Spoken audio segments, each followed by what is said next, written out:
Hey, we're back with the CFAA Film Talk.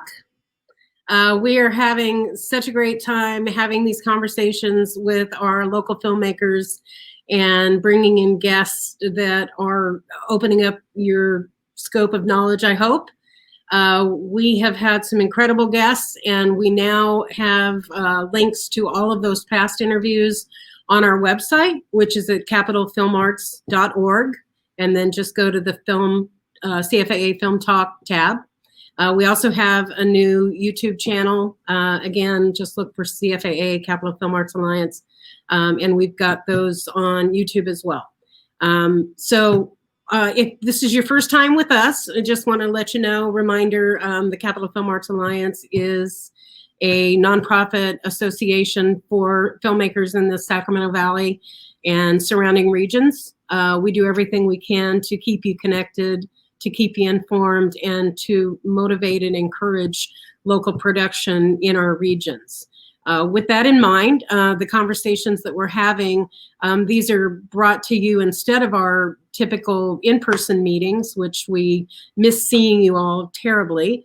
But this is a good way to at least stay in contact and share some of these incredible resources that we have in our region with you.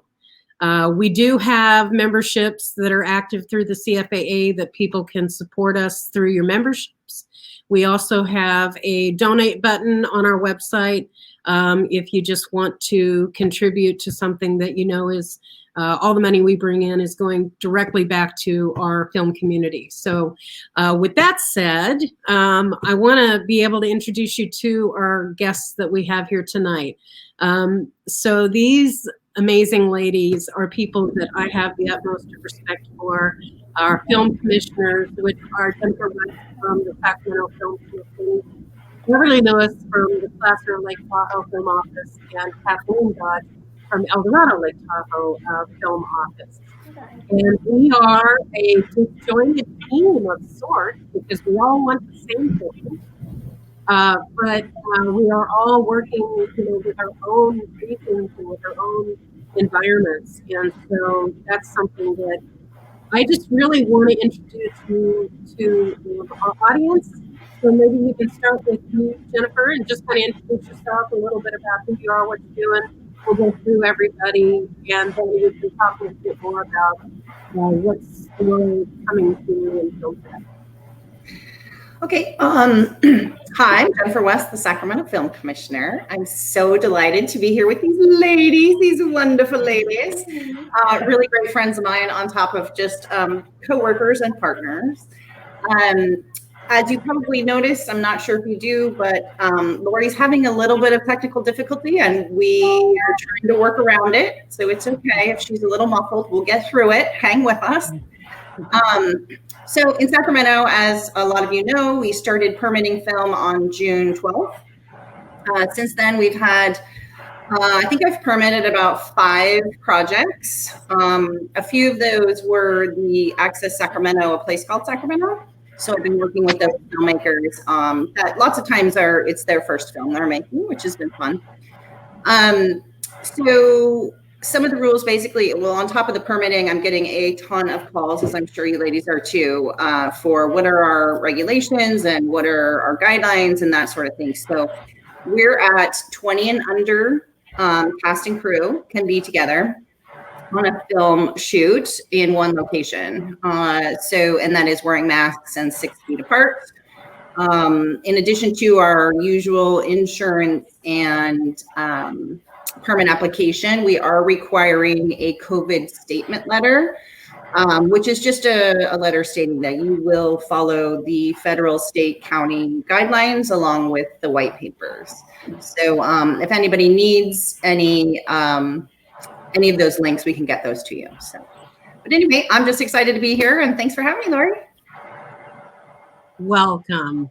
Beverly, it's been a long time since we've been in the same room together. Oh, yeah. So like Sacramento, we've been permitting since production could go back to work on June 12th. We're working on our 3rd permit. We have something on our website that we're calling the COVID-19 Production Readiness Kit. So all of our information about what you need to know regarding production and COVID-19 rules, regulations, and such are all there in a nutshell. Our county has chosen not to put any specific regulations forth, so they refer back to whatever the state guidelines are. We have links to all of that in our readiness kit. And I'm sure there's plenty of other things that I could talk about, but that's the gist of it. We can get back to more of it later. And thank you, Lori and Reggie, for hosting this. This is a great opportunity, I think, for everybody to hear everything at once that's going on. Yay. And Kathleen. Well, hi, glad to join you ladies, all of you today, and talk about filming in the new normal.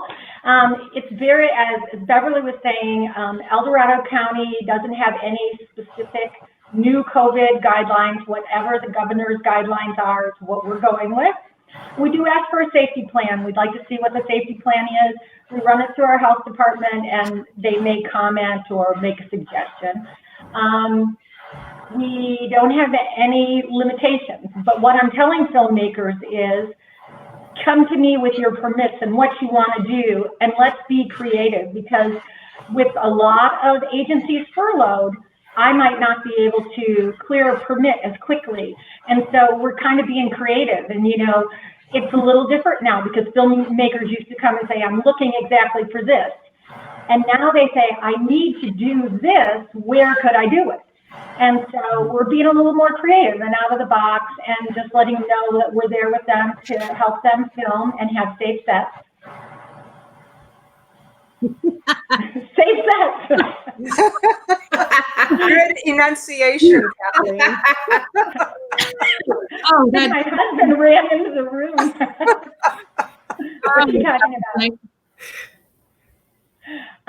So one of the things I want to know is from the standpoint of the shutdown, how are you educating the people in your region? Are you doing anything special to share the messages of the protocols that they should be utilizing? What are your thoughts on? What I'm noticing is there's a lot of people that are doing great about following the guidelines, and there are others who are not at all. So we all have to play on the same team and in the same, yard. So how do we share that information? Well, I can throw in, we have one of the projects that's coming up is a local filmmaker, and he wants to shoot some scenes in Sacramento and some scenes in our county. And he's very familiar. He's talked to Jennifer already, and he knows what their guidelines are in their county specifications. So he's just going to keep those when he comes over here, because we don't have any that would contradict that. And so that way, any day of the week that he's shooting, his crew knows exactly what they're going to be doing each day. They're just going to follow Sacramento's protocols. Right. We do have on our application what we call a COVID responsibility statement. It's similar to what I think both of you guys have said. So I think that's a smart thing that productions can do if they know they're going to be in multiple jurisdictions. Maybe find the one that has more regulations than the others, and then stick to those. So then you don't have to remember if it's Tuesday, it's Sacramento, and if it's Thursday, it's El Dorado. Just then you can be consistent. But again, I think all of us want to be flexible. We all know things are going to probably take more time, whether it's in the permit turnaround or conversations about how to be creative, as Kathleen said. Yeah, I think that's great. I think, our website too has like pretty much everything you're going to need to learn. I encourage all filmmakers to actually read the 22-page white papers because it's important. And then I think it's just about us, the three of us working together. Like I call Beverly or I call Kathleen and say, this is what they're looking for. What do you recommend? What have you got in your county? And just, that's really what it is. It's just a collaboration of this general area. And then, it's just trying to, and everybody that I've talked to, honestly, has gone above and beyond. I have a music video shooting here, and they're actually testing everybody. So that's not required. They're not union, but they're going ahead and testing everybody anyway. Interesting story. Their COVID compliance officer, who was coming in from the Bay Area, tested positive. So here's the thing. I want everybody to know that you just don't know. And I wish that we had better testing, because the last thing I want is somebody from the Bay Area coming in and infecting our local crew. So it's trying times. And so we all have to be as safe as possible so that we don't get the entire state shut down again. That's my fear. I think is my biggest fear, is that people get laxed on set and they think, oh yeah, well, I'm on these calls from like film commissioners and location managers all over the country. And they say that, they're good in the beginning and then people start to get laxed. And you just really need to make sure that you have that person on set that is going to nip it in the butt, that has the authority, that says, that's your third reminder to put your mask on. You touched that too many times. I'm going to have to, let you go or whatever. It really is about not only protecting the community and your cast and crew, but the entire industry. I mean, if we start to have flare-ups in these very beginning productions that they will trace and they will find it's you, then that's going to look bad for us. So I just caution everybody to err on the side of caution, and please don't be the one that takes us all down. So, yeah. But the communication with all three of us is great too. Like, I learn from these ladies every day, and it's just a great collaboration, and we work together.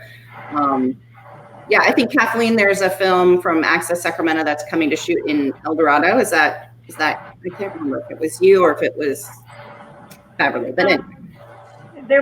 There may be. I'm not sure if that's one that I'm thinking of off the top of my head, but it's busy right now, which is good. I mean, it's really busy, and it was very, very quiet for a while, so I didn't have to worry about what am I going to do about permits. And then it just started popping, and so I'm hopeful. That makes me hopeful, but I agree. We want everyone to be as cautious as possible. I think with the union projects, there's actually enforced compliance. Yeah. So, with the union projects, it's not such an issue, because to get through DGA, to get through Screen Actors Guild, and that'll be the same with the small projects. You're going to have to show your safety plans, and there will be enforced compliance, because someone on your set will say, hey, I'm an actress, I'm working here without a mask, and this doesn't feel safe. It's true. Yeah. Hey, what are your ladies' plans? Or are you planning to visit the set, drop in to say, like, just to check and make sure? Or are you how are you guys handling that? I think I would take that on a case-by-case basis. I think because in the white paper, it does say they want to limit set visits. Right. I think that just for peace of mind for productions, if there's one less person, I always like to come by and say thank you, maybe drop off a set gift, but then I've touched things that are in that basket, and then there's another issue. Yeah.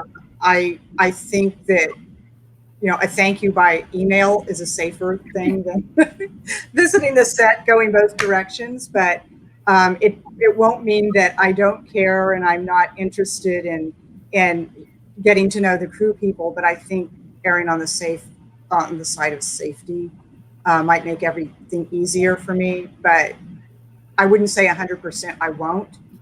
I think if we get calls about a production that might not be adhering to things, I think I would prefer to go out either if there's a response from the county sheriff or a health officer. I want to be there, because if there's a way to mediate, or maybe there's a misunderstanding, that's a good time for me to be out there. I would rather be out there being proactive and resolving something than to say thank you and possibly get somebody sick. Yeah.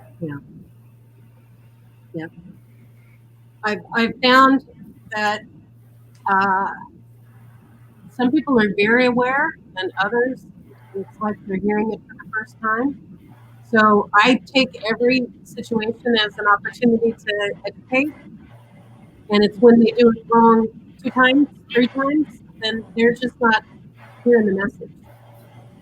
But I don't know what your responsibility is as film commissioners to ensure that each set is protected. Do you have that responsibility, or is that something that you feel is now a new position as part of the crew that maybe didn't even exist before? I've heard of people bringing in, people to specifically COVID clearance that didn't have a set job other than that before. Yeah, that's definitely happening. So in my position as the film commissioner, technically, my only authority is to pull the film permit if I find a violation, which means everything. But I think that it's just, if we start getting a lot of complaints, or even if we have a complaint, Beverly's right. I mean, that's when we step in. Our enforcement in the city and county, would be the Rangers and PD. But, I mean, I don't foresee that happening. I hope it doesn't happen. I'm hopeful that people are going to be following the rules and that they educate themselves. And like I said, it's just all about protecting the community and the film industry. And if you can do that, then let's work together, for a long time. Like, we can get through this. We can be safe. We can be one of those industries that doesn't have to shut back down. That's my hope. But yeah, I think with the non-union shoots, it seems to be falling on like the location manager, the producer, the UPM, as the enforcer of the COVID rules on set. And then union for sure. I'm hearing it has to be a COVID compliance officer, but I don't think they've figured out who that is yet. There's still union negotiations going on, daily, and when they're going to hammer that all out, I don't know. But yeah, I think, for instance, LA County's health officer has specified that the COVID compliance officer that would meet the union requirements doesn't have to be someone who's passed a specific test. It doesn't have to be a standalone position. They could appoint a caterer or a location manager or a first AD to do that, but they still want somebody to handle that position. But I think everybody's finding their way with this, and see what works best. What might work good for one production may not work well for the next one. Mm-hmm.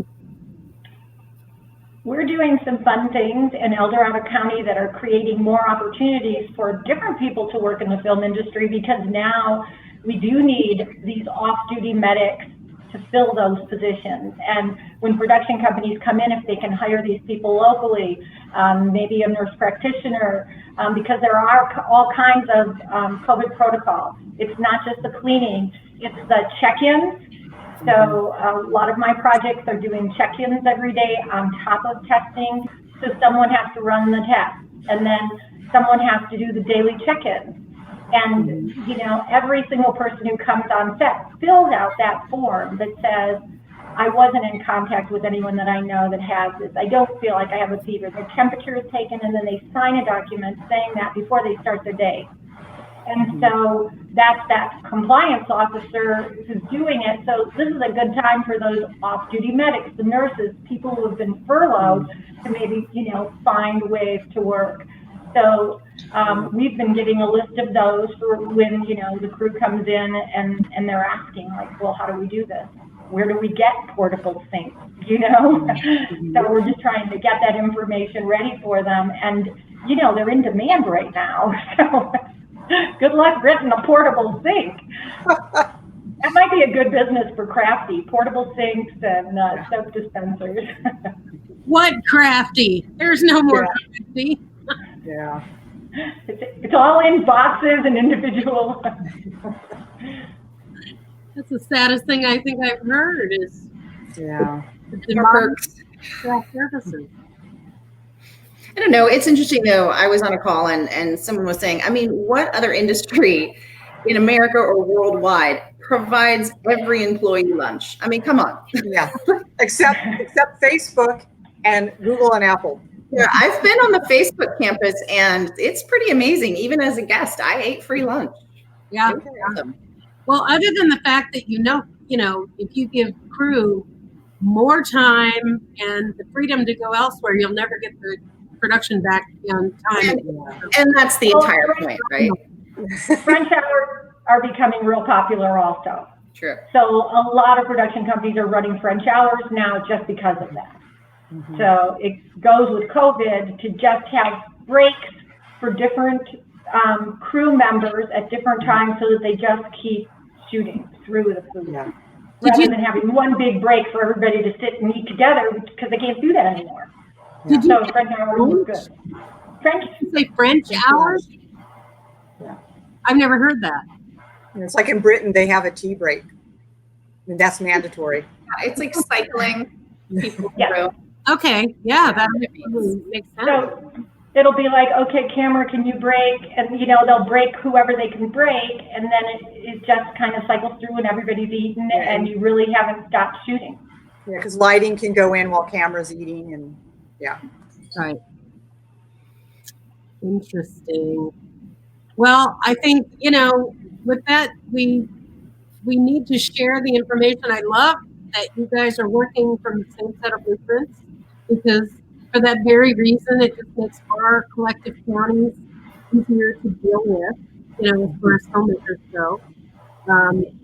You know, we were moving very purposely in a great direction, and now we have to go back and figure out how to do it, you know, in a different way.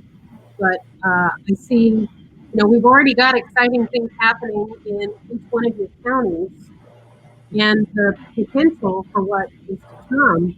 I know there was a couple of projects that were in the works, ready to, the Tom Cruise movie, Kathleen, that was ready to launch, right? And that Well, got back burner. I'm not allowed to talk about any movie that might have had airplanes and big stars, but if they did film in El Dorado County, Not. I could not talk about it, and probably they would be waiting because they want a box office. But I can say that they're probably shot already. I mean, I've been seeing all kinds of stuff online about that movie. Yeah, and the lead, I think, doesn't have to stay in quarantine for 14 days, is what I heard. Oh, And being allowed to travel there. So yeah. Okay. yeah. Well, anyways, I think I have heard, and you know, that Maverick, the new Top Gun, is coming out in December now. So they switched their date from July to December, and I, for one, can't wait to see it. I can't either. I only hope it showcases some particular areas as well as they possibly can do. Me too.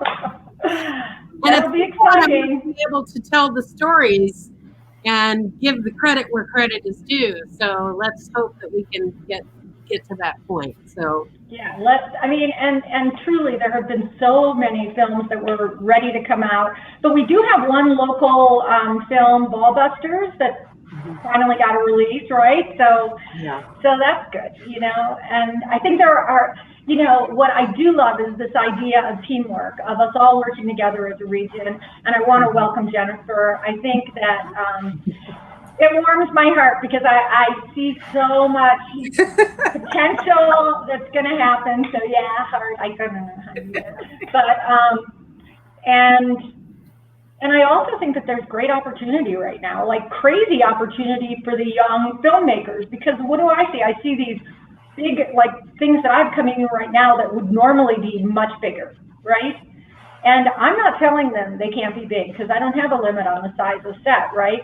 But they're cutting it back. And it's like, for these guys who are used to like having 75 or 100 people on set, to do it with a smaller crew is really difficult. But that's where our young filmmakers are like, hey, I got this. And I am getting requests. I think Jennifer had one that she shared with everybody in the region where they wanted some people who could do B-reel. And, you know, there's going to be more of that. So I think that there will be opportunities. So this is a time for us all to work together to bring, so that we all understand what crew's available, so that if there are opportunities, we get our community working. Absolutely. On that note, I was talking with a local filmmaker here who's worked back and forth in LA, and he was, we were talking about the potential for post-production and new technologies, even production technologies that are out there that otherwise might not be affordable for a single local independent filmmaker. But if a group of filmmakers co-opt, like there's some technology called Kuuvi, Kuuvi. I think Jennifer and I were on a location managers international meeting a few weeks ago, and they were demonstrating it, where you can shoot something on a green screen. You can have an actor in one place, another actor somewhere else. You can marry this all together by itself. And I don't know if it's a subscription or you buy it outright, but if it's a subscription like Adobe Photoshop and it's pricey, if a group of filmmakers went in together and bought it and then they all got to share that, maybe they set it up and rent it out at a facility as well, with somebody who already knows how to use that technology, then you could, this particular person was saying, I don't know how I can do a crowd of, thousands or hundreds in a grandstand anymore. But if there was stock footage that you sourced from something and you could put that in and then you put your scene in front of it, then it looks like here's a motorcycle race. Somebody's just finished and their stands are erupting, and you've married it with technology. And again, if you could co-op with colleagues and afford the technology, you might be able to create more options for those big scenes that we can't shoot as easily anymore. Well, that's exactly right. And I think it was The Mandalorian, right? Is that Yes. the call you're on? Yes. Yeah. It was so cool. They were showing us this video of how they made The Mandalorian, and it was pretty amazing. And I think that is kind of where technology is going in the wave of the future. And they were pretty clear to say that this does not mean that there will be jobs lost. There still will be location managers. There still will be scouts. They've got to go out and film, the background too. But it was really cool to see how it was coming together. I think that animation, and I just want to put in a plug for John Sullivan, who runs the animation program at Sheldon High School. So I've been working with him to try and figure out how to keep his students that he trains up so well from leaving and going to Southern California. So there are things that we can do. I've been talking to Aaron Leong about, listen, we don't have a camera shop yet, but you know what, who do you know? Let's cobble it together. Let's get this thing going. Very exciting news. We may, fingers crossed, we might have a production house soon. So for production supplies, props, design, set dressing, graphics, and it will be the biggest one between Oakland and Reno. And so if we have that where people can actually rent supplies like a Ranahan, I don't know if anyone knows that, but anyway, it would be amazing. And so they are changing it's actually Party Concierge in the River District. And they, obviously did these big parties and these big props, and they're hoping to change their business model and pivot. And I'm fighting for film. Like, you already have all of this stuff. Yeah. You already have so much cool stuff. And if you guys get a chance, you really should tour it and give them the encourage they need to make this pivot, because it could really be huge for us. Like right now, I talk to production managers or UPMs who are having to go from Sacramento to the Bay Area, pick up everything they need, and then come back to Sacramento. And it would just be amazing to have it right here at our fingertips. So anyway, that's my exciting stuff. But yeah, it really is. At this point, it's really about just collaboration and like you said, trying to get people to see the vision for the future and bring people together and make it happen. I mean, I've only been in this job 6 months, but like I realize that nobody's gonna come here, put $1 million or $2 or $3 million down on a studio and then walk away and hope that it makes money. Like, we're starting small, we're building, we're seeing what we can do at the ground level to gain people's trust that yes, we do have services and yes, we do have crew. And aside from all the locations, I mean, we're so fortunate in this area that we have amazing locations. I mean, my God. But on top of all of that, it's about trying to change the idea that Sacramento doesn't have anything, or Northern California doesn't have anything. Only San Francisco has crew. That's not true. No, it's not true. So no, we still need to evaluate what we have and what we don't have. Are you guys putting your heads together on that kind of data? I mean, I don't think we have just as of yet. I think it's something that I would love to do. I mean, anything we can bring together, we will. Yeah. Well, we do have the real directory. Yes. And we do have the real directory, and we have that SAC Sierra Tahoe. section, Yeah. SAC Sierra or SAC Tahoe section, and we have the ability for every single person, every PA, everyone who starts to get in that directory for free. And it's, it might seem small or it might seem minor, but this is what the production company wants to be able to go to. And, they like to be able to go in there, and if I can tell them how, and if I can, kind of copy it out and say, okay, here's the directory, here is who you can work with. And it's always, I just want to encourage the crew, everybody get in there. It's so hard because they won't all get in there. If you go through any of our 3 websites, you can get listed for free. It saves you $50. So $50 you can spend on COVID supplies. Yeah, they're working hard to promote everybody that's in that book. They've got a digital footprint and a print product, which is And you can find crew through there. It's very interactive. It's not just a place to list yourself, but you can crew up through that. They offer a lot of services. Yeah. And so what I would encourage us to do and all the crew to do, and this is what I always tell the crew, if you get a call and you can't take the call, or if you get a call and they're crewing up, say, can I help you? Is there anybody else you need on the crew? Because there is a chance then that they will hire them locally. And that's what we can do too. When someone calls and they need a location, we can say, do you need anything else? Have you looked at our neighbors? Maybe I don't have it, right? But they've got it in Sacramento. Yeah. So we can all do that. That's true networking, working together. And, it seems like a little thing. Somebody calls you for a PA job and you go, I can't take the PA job. Don't just get off the phone. Don't say goodbye. Yeah. Say, but you know what? My buddy can, and pass it on. Pay it forward. And I mean, these little things, that's what we can do in the film industry right now. When times are hard, we can do these little things, and it's just going to make it better, and they're going to continue. And we can do that as film commissioners if we can work together too. Yeah. We've had a couple of comments. I'm just going to spin through them. Hopefully you guys can hear me okay. So Chris Greenlee, I'll pop it up there and you can see it too. She says, I understand Sundance will be operating differently this year and using different venues throughout the nation. They're still looking for venues. Is there any discussion about offering Sacramento as a possible location? No. No. Yeah.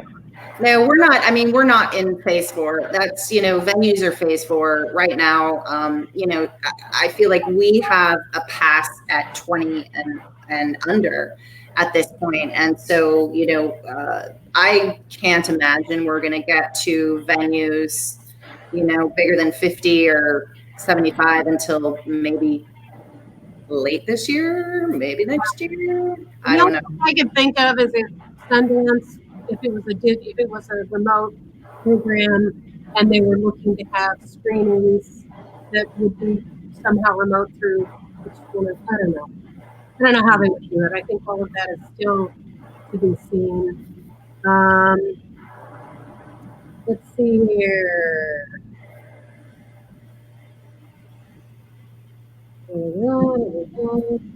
See if there's a specific question. We have a lot of comments, good information. Josh Pearson wants to share that where Sleeping Dogs Live was finished using a 95% local crew and cast. And it came out today on Prime and iTunes / Apple TV. So Okay, I know what I'm doing after this. local. I saw the movie. Very proud of these guys and what they created. So it is. It's definitely worth watching, and you can be proud of the talent that came out of here. Thank you for sharing that, Josh. Mark Gertzig has a lot of stuff to say, and he's got a definite opinion about the corona protections people are not using. Yeah. For a production house to be viable in Sacramento, there needs to be a camera house and a good electric house ready. Today's Bungie services, Shameless Club Today's Bungie can serve as a broad range. Owner-operators can capability studio work becomes a primary arena, short-term or long-term. Mark makes a very good point with his comment, and it's really back to that same conversation about, people got to do it right. We just have to do it all the right way and follow the right rules. Well, and I think that to Mark's point, everybody uses Dave Bungie. Like when I get a call, if I haven't already said his name, or if I'm looking for somebody, Dave is on my advisory committee. Like I call him. What can we get? What do we need? So we're definitely using those local people. And Bungie works in studio and on location, so I don't think there's any difference there. In fact, we've had a lot of those conversations. Can't remember what else Mark said. But it's not I can't see it anymore. Mark is making a lot of good statements there in the comments line.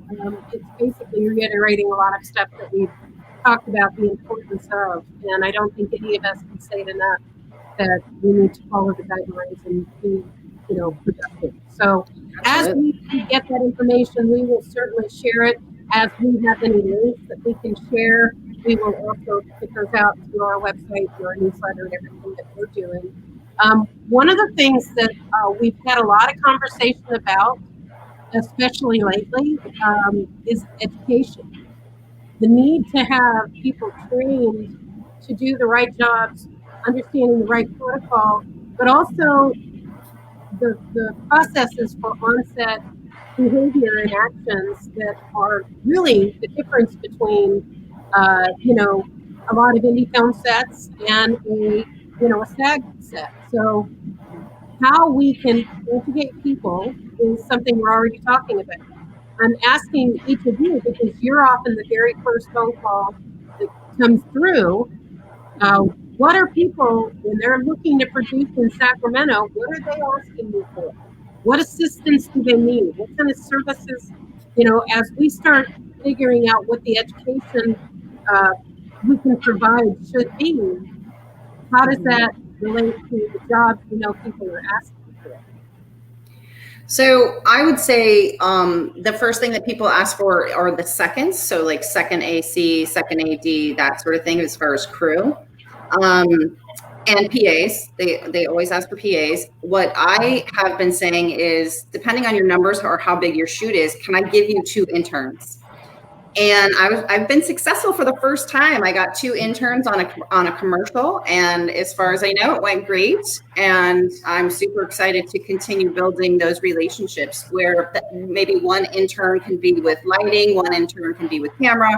It's definitely going to depend on how many people are on set, but I think it's about hands-on experience, and the more people we can get on set, and the more often, it's just going to help all of us, because we need those people. I love that. That's brilliant, Jennifer. Yeah. I mean, the concept of having the interns, because the truth of the matter is, it's so hard to get a job as even a PA if you haven't been on set. And how do you get on set? Right. If they won't hire you, you haven't done it, right? So creating that opportunity is brilliant. Yeah, love it. So hopefully, fingers crossed, it'll keep going. Like I said, it's all going to depend on how many people you can have on set. But I got 2 on a car commercial, so clearly there was room, right? And our crews are lean and mean, and so if there's a spot, I'm gonna ask and fight for them to put a local volunteer on. And it's just a waiver that they have to sign with production. It's not like they have to go out and get their own insurance or anything additional to have that person on set. But it's exciting. So more of that, please. Right. Yeah. And then, do you want to talk about your education program, Lori? Have you heard about your grant or anything as far as starting your? That basically, the conversation stopped when the COVID knocked on the door, and the monies that were allocated to those grants, and certainly our grant was based on in-person education, which now is out the window. So, did you get my email today? So So tomorrow, the CARES Act that we got in Sacramento, the $89 $8.9 million or whatever. Yeah. So the first 7.5 million is being given to Office of Arts and Culture to basically dole out, and that's for education, that's for businesses, that's for programs, and so the grant opens tomorrow, and you have until the 22nd to apply for it. This first round of funding, I will tell you, is just monies that you lost due to COVID. So it's not, oh, I want to start this program or something new. It's like it had to be in your budget. You couldn't pay your bills because you lost all of, your projects and jobs or your art and public places contract or whatever. So the first round is just based on, I think it's March 30th to June 30th, that those months only. Submitting your losses, and then it goes to a panel, and then the panel, in conjunction with the Arts Commission, then basically decides how do we dole out this money. So we're going to be super busy in the next few weeks because I'm a part of that team that is processing those grant applications. But I want everybody out there, if you have lost money due to COVID, get online. It opens tomorrow. We also have some workshops. So tomorrow night is the overall workshop that we're doing to basically lay out and explain what it is, who can apply, all those things. And then question. Yeah. Is that good for 501c3s and C6s? Yes. Yeah. So it's both. So they have it's like 4 different grants. One is, and I literally just looked at the thing today. One is for education. One is for nonprofits, one is for profits, and I can't remember the other one. Maybe it's programs or something. I don't know. But anyway, yeah, it's for everybody. And then in addition to that, if you are a for-profit, the city also has money set aside for businesses of that 89 million, businesses for profit of forgivable loans up to $25,000. So you can't double dip, and you can't take both loans or both grants, like a grant versus loan. But yeah, it's definitely worth looking at, and you guys need to dive deep. So if you guys know anybody that has a business or an art studio or whatever in Sacramento, send them our way. And we did just publish that article with those links in Great. the newsletter. So it's on our website. It's in our Awesome. Thank you. Yeah, so all the information is out there for people to access it, certainly. And we are looking at it from our perspective, and also working with Sean and his group for developing distance learning for both his high school age students and hopefully for the Secondary production. Yeah. So yeah, we're all kind of moving in that direction. Just suddenly having to. My new favorite word to hate is pivot, because it's really the only thing that we can all say. It's all I've said for the last few months. It is what it is. That's kind of what you got to do. So, so there's a question here, and I know the answer to this, but I'll let you guys answer. Rick Huber wants to know. We know Rick. Hi, Rick. Yeah. How much of the union, the 23 pages of rules, and I think it's 22 pages, on COVID will apply to indie non-union productions? Okay, so the white paper, I'll just jump in there and you guys jump in as well, but the white paper was created by an industry deep group of unions, guilds, studios, virologists, immunologists, insurance companies, all basically at the high end of production with deep pockets. And they put this together knowing that their members and the unions need to be as safe as possible. The challenge for the non-union productions is that they're not signatories to the unions or the guilds or the studios if they're not being funded by them, by the studios and stuff. So there is this gray area, and it's rather incumbent on the non-union productions to be as safe as possible. There's nothing that says they can't follow the guidelines. that are set forth by labor and management, which is the language that the governor uses on his website, which is sort of code for the white paper. Production should strive to be as safe as possible because it's, you know, it's your money on the line. It's your crew on the line. If your crew gets sick, you have to shut down. You can't afford to finish your project. So you should certainly be informed by all these guidelines because these unions and guilds and networks, they also can't afford to be shut down. So it's like in Sacramento, they refer to those guidelines for a good reason. So I think, you know, as much as you can afford to do and be creative and still afford to do what you want to do, which is to shoot your film, do it, but do it safely. Exactly. Yeah, I still feel like, I mean, you know, there are rules and regulations, right? I mean, there's state rules, regulations, there's federal, there's county, there's the white papers, there's the paper that in my, you know, in my city, you're going to sign this paper that says you agree to follow all of it. It kind of comes down to liability. And this is where I want people to be careful because, you know, if somebody on your set gets sick because of your negligence, you personally could probably be sued if you don't have insurance. You personally could be responsible. So, you know, you just really need to think about, you know, the future and what you want coming back to you and your name in this industry. I mean, you know, it's always better to err on the side of caution. Insurance companies now have COVID-19 clauses. Nobody can get insurance for this. It's one of the challenges. So insurance companies are going to require, nobody knows what it's going to look like, but they're going to require that you do something to ensure the safety on your set anyway.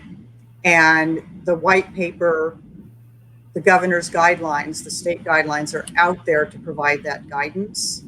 So you use it. I mean, the state guidelines start with 5 things that all businesses have to do, whether you're a restaurant or a hotel or a gas station. Everybody does that.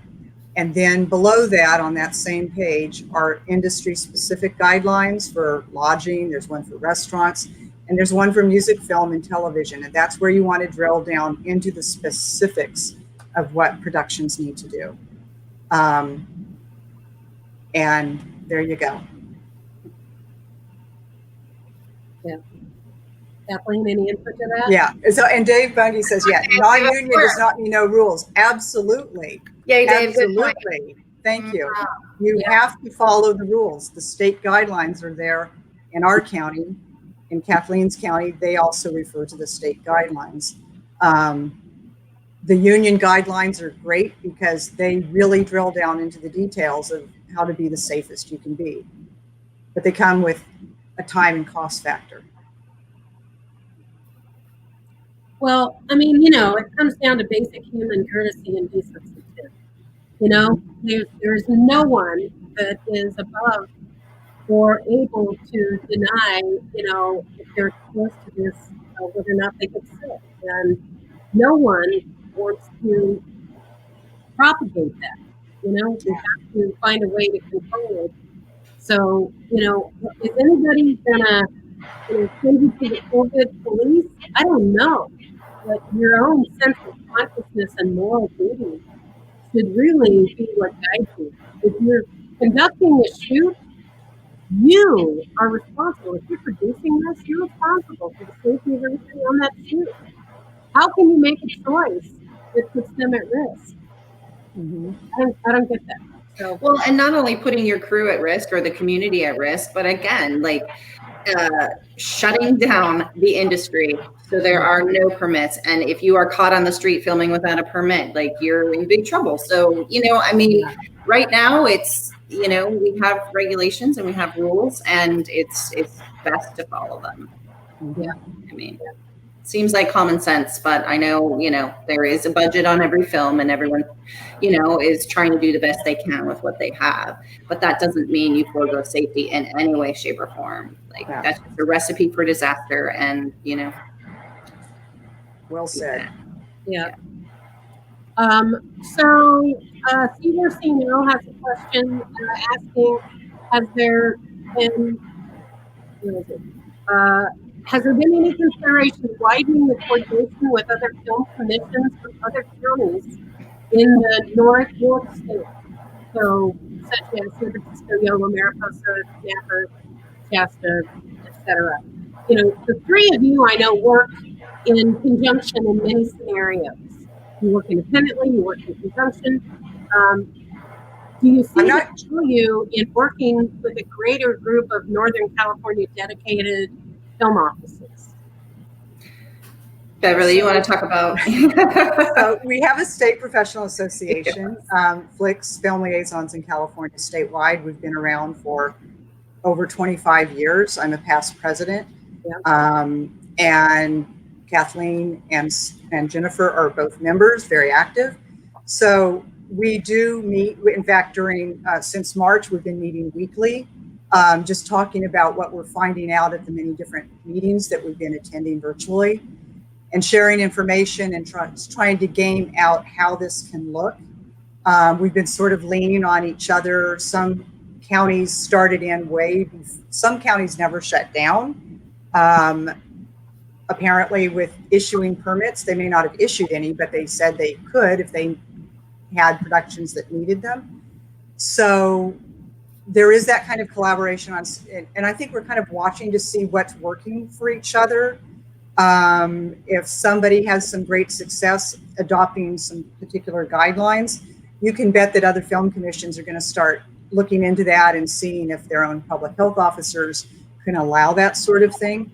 I'd like to know if what he actually meant by coordinating. Did he have something specific in mind in his question about what he meant? Any consideration of widening the coordination. So I think that what a lot of people will see is the definite coordination between your three offices. Yeah. The other offices, and whether or not they are viable Flix members or not, I don't know. If that's a reason to segregate or not. I have always believed myself that creating a presence in Northern California means understanding literally from the Bay Area to Tahoe, what do we have to service our filmmakers in terms of resources, people, equipment, locations? How can we meet all of those needs here? And the best way we can do that is to understand what we all have in our toolbox that we can put into the greater mix. So one of the philosophies of Flix is if you don't have it in your backyard, turn them on to the people next door.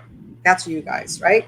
Mm-hmm. And if we don't have it here in this region, reach out to the other Flix members. And we have a network where we can just send something automatically to each other. Hey, I did this when I first started here. I didn't know there was a drawbridge in Sacramento. And I had just been living briefly in Louisiana and working at their state film commission. And I knew they had a drawbridge there. So I sent this response out saying, hey, there's a drawbridge outside of Baton Rouge, Louisiana. And you should have heard my colleagues, especially Lucy, Jennifer's predecessor, jumping all over me. No, you're supposed to keep it local. I'm like, oh, okay, now I get it. So yes, we do. We do share information with each other, what we're looking for. And keep. So if we can't keep it local, we keep it regional. If we can't keep it regional, we want to keep it statewide. And really, I want people to know, I mean, obviously people don't know what we've been doing behind the scenes. It seems like we just did nothing for 3 months, but every single day we were on a call and every single day we were getting answers. And it was actually great for me because Flix maybe normally meets once a month, and they decided to go weekly. So I got to know all of these people pretty intimately on a weekly basis and be able to share information and collaborate. It is happening. I want to assure you that we do know the film commissioners in the other regions. I think, without a Zoom 45 people call, Lori kept it local. Yeah. Well, we've had working relationships with your offices for a very long time, and any other offices that are out there or services, we want to point everybody to whatever there is to help make their productions all that they need to be. But some of these offices we're just not really connected to directly. So I'd like to know, what they do and how they can service if there's a need, for sure. But I think we've had an incredible opportunity just with these three counties together to really cover the bulk of some of these amazing filmmaking opportunities in our region. The full-time offices, and that's one of the reasons where I tell you what, I cannot be happier, I cannot be prouder of the work that we did to actually bring about a full-time film commission in Sacramento. I feel like 10 years ago we should have had this opportunity, and we wouldn't, we would be a lot further ahead than we are now. So it's making me giddy to know that I have 3 full-time film commissioners that are dedicated to our region that are now working in cohesion together. It's just like perfect. It's perfect timing to make everything happen. And I only regret that as soon as we hired Jennifer and put her in that job, that the sheet pulled down over her eyes. So It's okay. I've learned a lot behind the scenes, and our website's getting ready to launch. So that's very good. That's a very good thing. What do you think the first step in developing, if we can stay in production and if we can get people to follow the rules,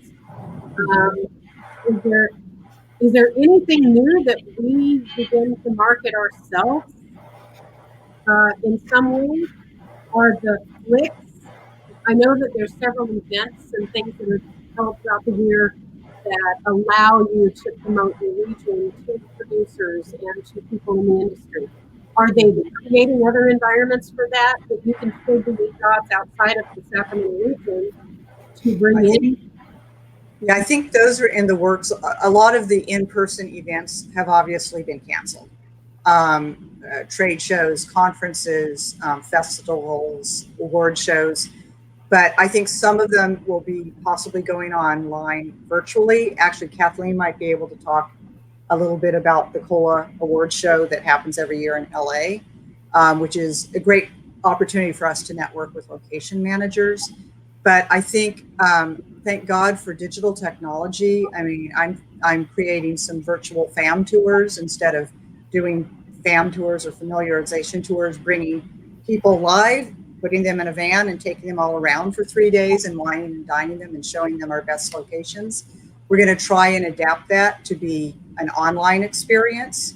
It'll be a little bit different. You won't get to savor all the great wineries and food that we turn them on to, but maybe we send them gifts with those things in them. But at any rate, reaching out to the industry is kind of the wild, wild west in some ways. How about you guys? What are you guys thinking about?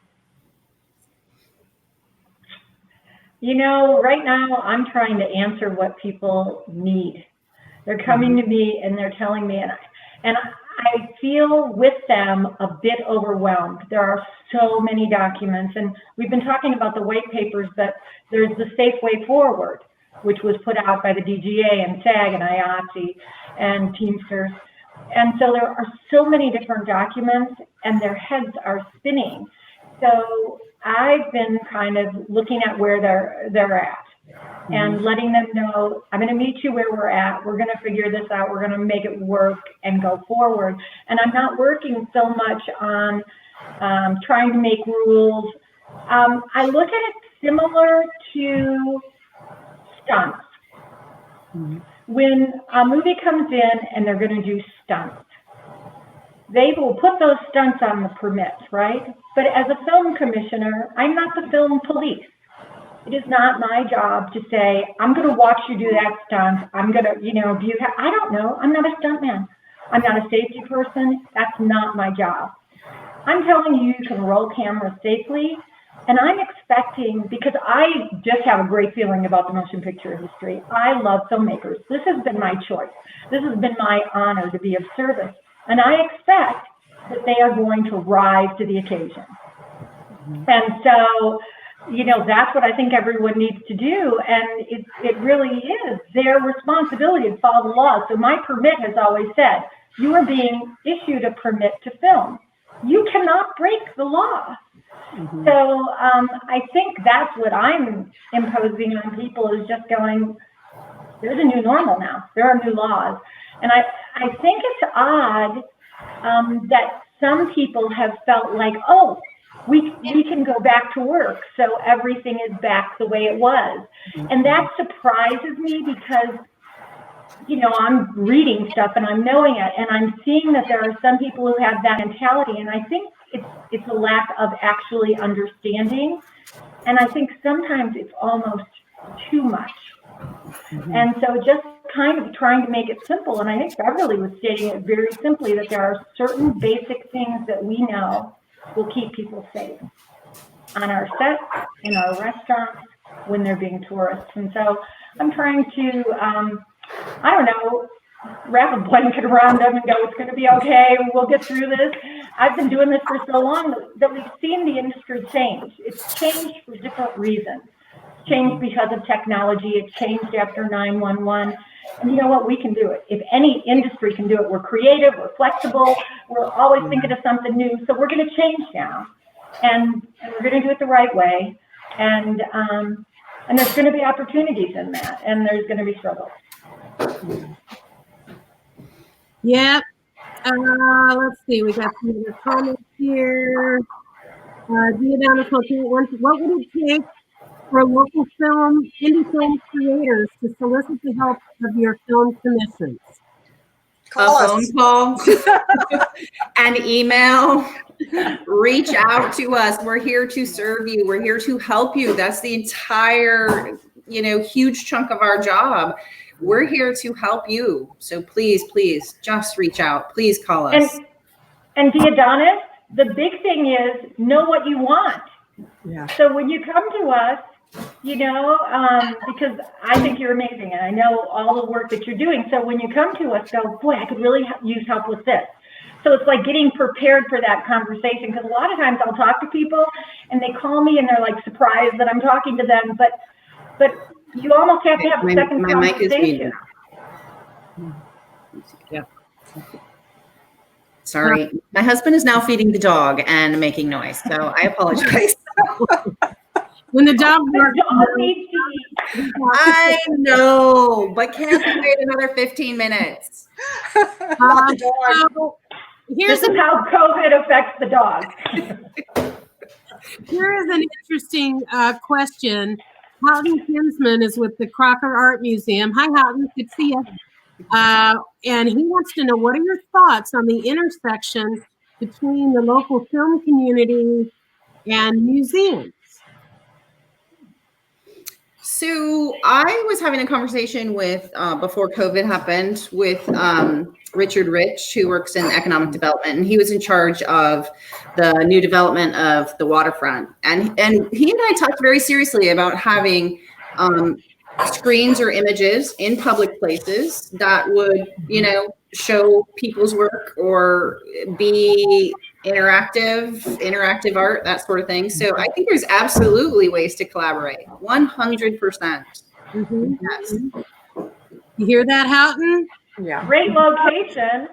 Yeah. Especially in outdoor spaces and during the summer, for sure. Mm-hmm.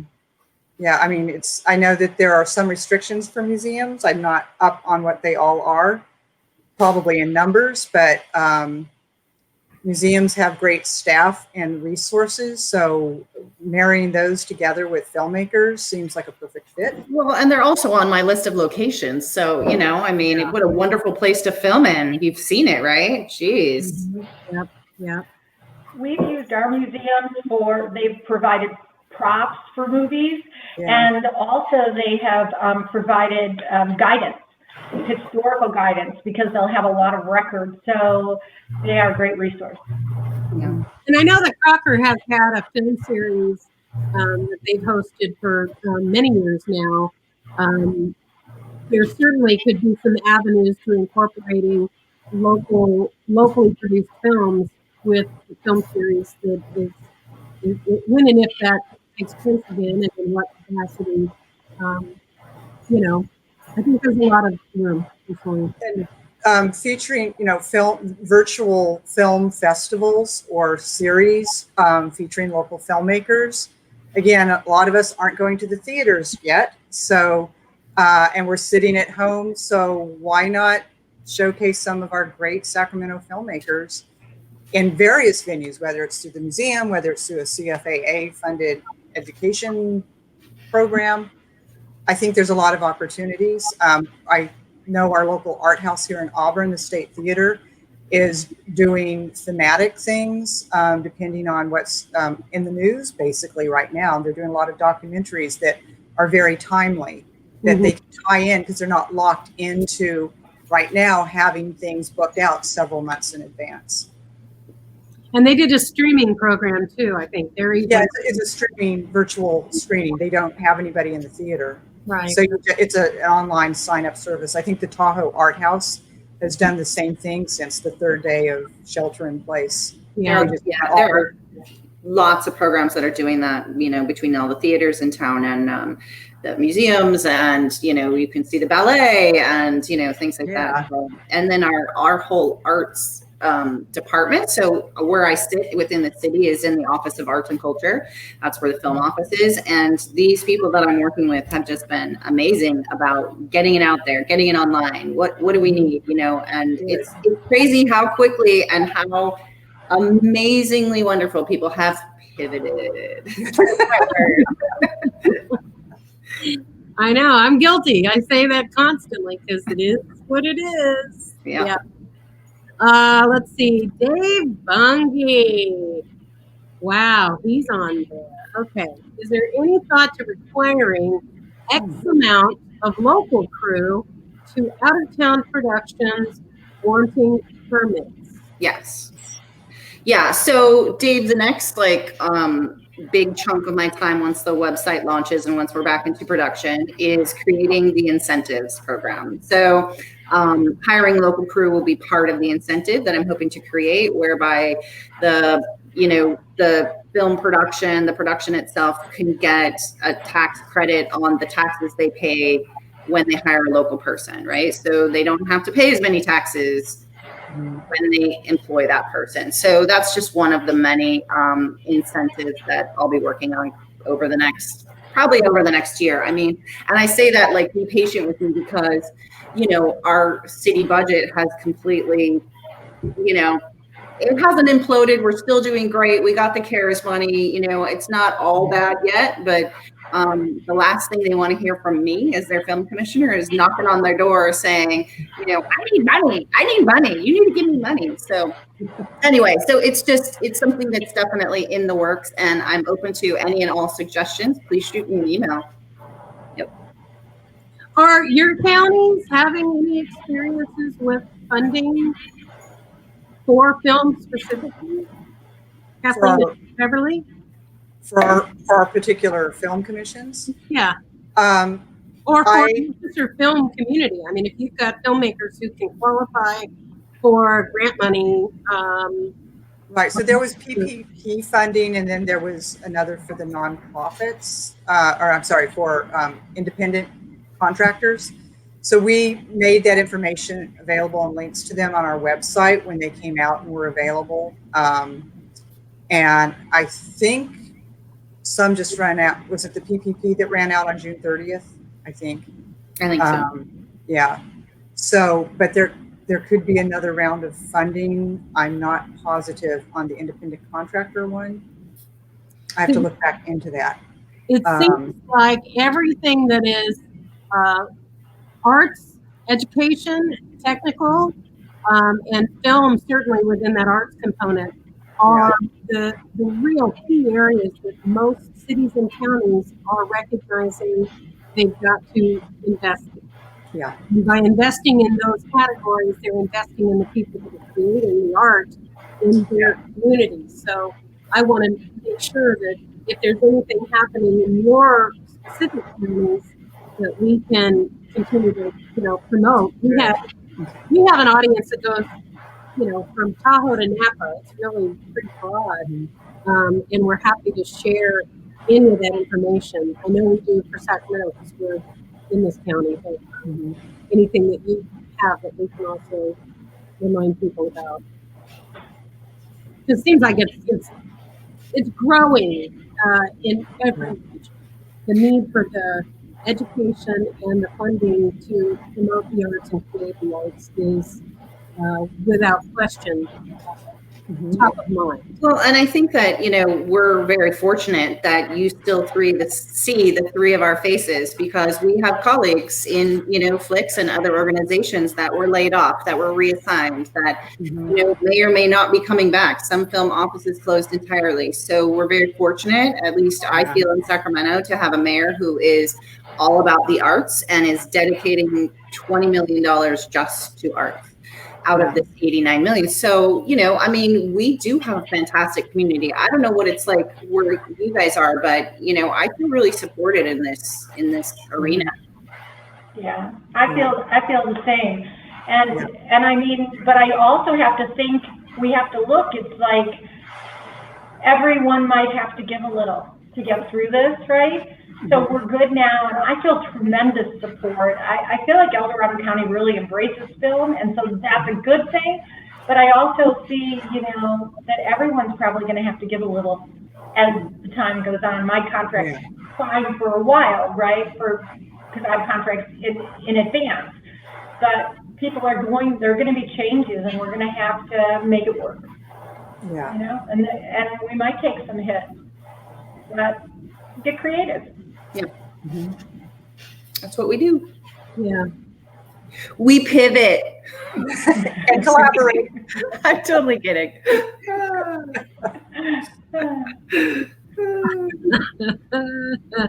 And Kathleen, you didn't get to have your iHeart Film mixer this year, so we're ready to go. We have Eve Hantenner from the California Film Commission, who has committed to next year, and so as soon as we can do it again, we will.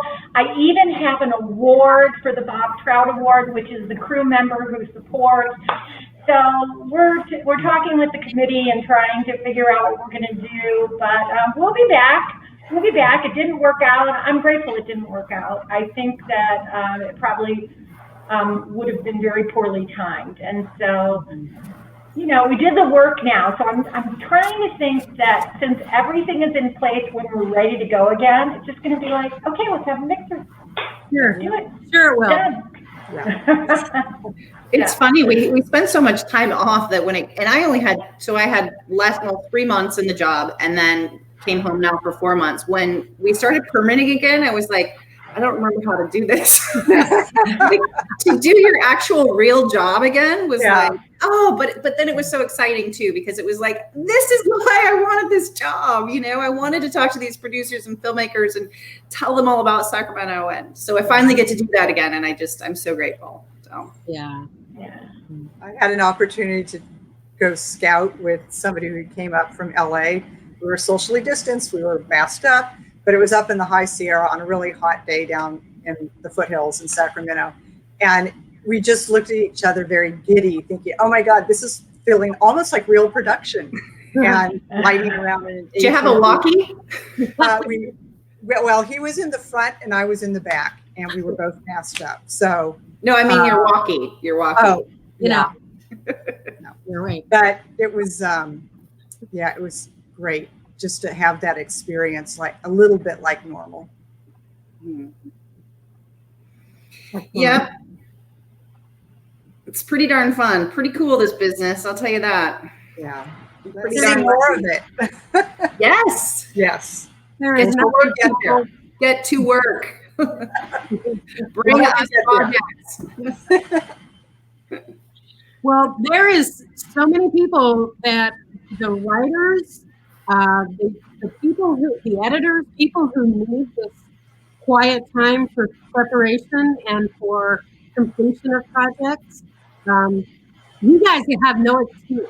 Writers and editors, get your shit together, because we need you. At some point, everybody else is going to come on board.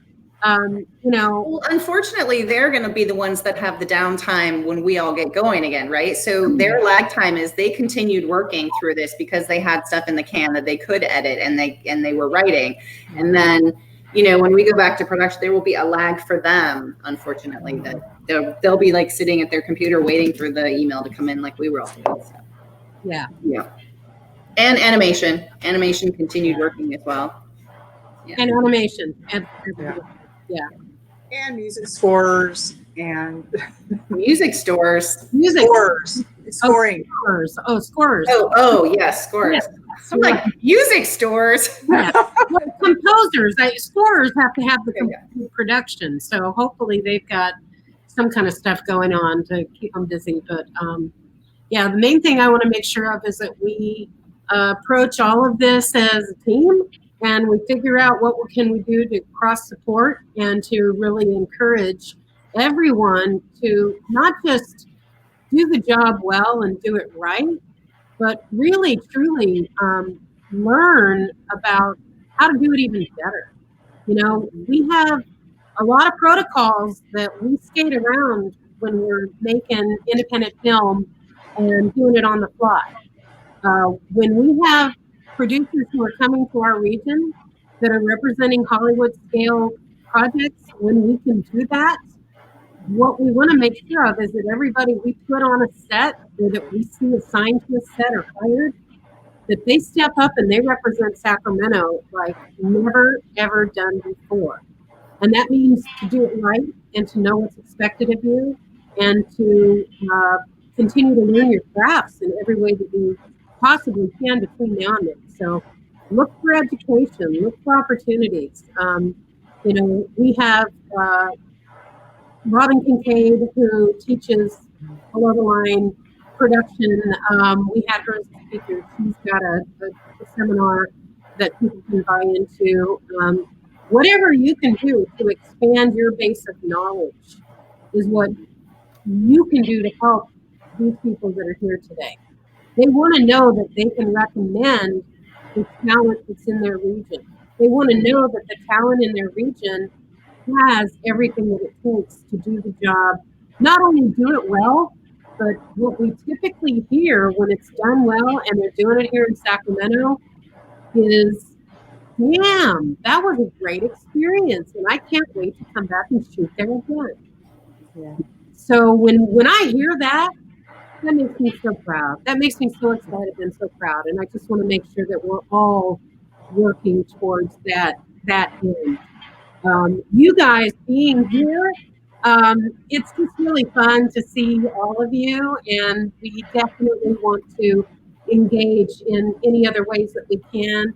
Maybe as we kind of start wrapping things, into some other development of opening up further, or God forbid, if we have to close down anymore. I want to bring you back on to talk more about what is not only happening in your region, but what we can do to help you do your jobs. We're a team. Unlike outside production that comes into our regions, outside producers come in, they want service, they want to do a job, and they're out. We're investing in our community, we're investing in our industry. So I think we have a responsibility to be good teammates working with each other in a way that is even greater than working with people that come in and go out again with a particular job. Yeah, I mean, it's all about building the base, right? And some areas have a bigger base than others, but I've felt nothing but love from these two ladies since the day I started, and supported, and I can call them with any dumb question and they will help me get through it. So yeah, I just feel like we're super lucky. I feel like we're also super lucky to have CFAA in the region, and thank you so much for being here and for having us. I know you have big plans, and I'm super excited to see them come to fruition, and anything I can do to help that and see your plans come through, I'm here for you. Oh, I totally appreciate that. And we've been friends for a long time. These other two ladies, you and I have connected quick and fast. And Yeah. I'm really proud to have been part of the team that hired you for that position. I already have amazing respect for these two ladies, and I couldn't be happier that the two of you are now, in sync. And whatever we can do, we've been around a long time trying to really just create the community here and then to support it as it grows. So we're still all about that. That is our main goal as moving forward, and that's just to build a better community here in Sacramento so that everybody can benefit and we don't have to lose talented people to production in another region. Sure. I'm tired of that. I want all those talented people to come back. So if you guys have anything else, any other parting thing that you want to add, shout out and we'll include it. I'm so happy to have had your time. I appreciate that you honor us with your presence and your opinions about all of this. And I look to you to kind of guide us. You're often the first voices of what's happening and what's right and what's wrong. Let's see, what do we got? Any other questions here? There's a lot of comments when you get the link to this, ladies. You'll see all the comments from the field. We fed you the questions that they found. Okay. But there's a lot of really nice compliments and comments about all of you and what you're doing. And so thank you for being a part of this webcast. Yes. Thank you so Thank you for much. having This is us. a great Hey, opportunity. Lori, you're the best. Thank you, Reggie. I love you guys. Yeah. Thank you, Reggie, for being our engineer, and to the CFAA board of directors who are always in the background, pushing and pulling and making things happen. So thanks again. And we're going to log off and end the broadcast. But again, we'll have links to this on our website. We'll have links on our YouTube channel. If you missed something or you want information from this conversation, give us a call. We can also push things out to you too. So thank you. I love you all. I love you, Sacramento.